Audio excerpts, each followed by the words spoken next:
share, subscribe. Praise, diba? Tayo po ay mag-alay, magsuko, mag-surrender ng ating mga sarili sa oras ng araw na ito. At hindi po natin i-alay ating buhay.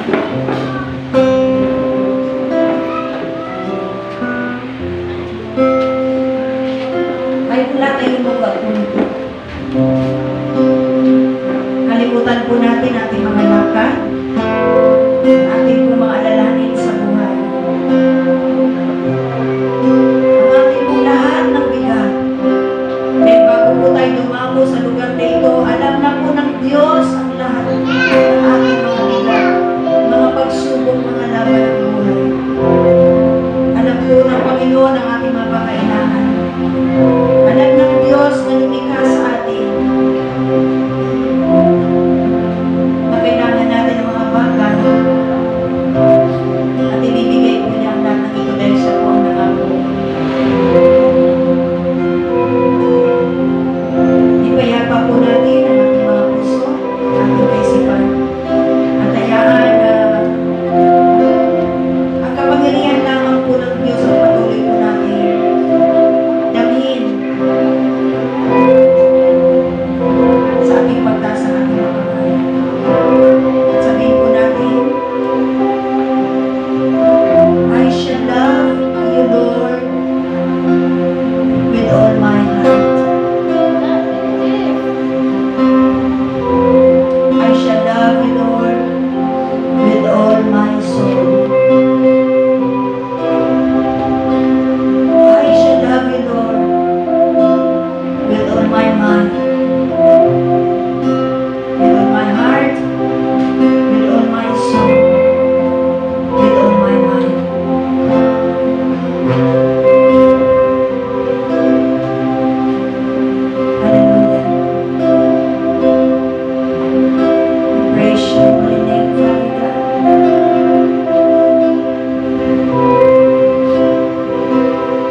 material na bagay.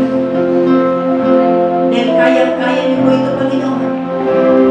Iingatan at ibibigay sa amin lahat. We praise you, Father God. Sa lahat ng mga babae at lalaki na narito, Panginoon, na patuloy pong umaasa, patuloy pong nagtitiwala, patuloy po, Panginoon, na lumuloob, isinusuko at nagsusuko ng buhay. Sa lahat, Panginoon, na narito, Father God. Salamat na hindi niyo po kami bibiguin, Panginoon. Patuloy ka namin maranasan. Patuloy niyo po kami isisumulin, Father God, sa sanlibutan. Patuloy niyo po kami, Panginoon, sasamahan araw at gabi sa aming mga buhay. Marapat ka, Panginoon. Parangalan, luwalhatiin, dakilain, sambahin, pagpatulan. Oh, tuwid ka, kadakilan at kapanagpanan ng Diyos. Walang katulad mo na ang Lord ay lulubog sa iyo ang pinagkakaroon. O pumili ka,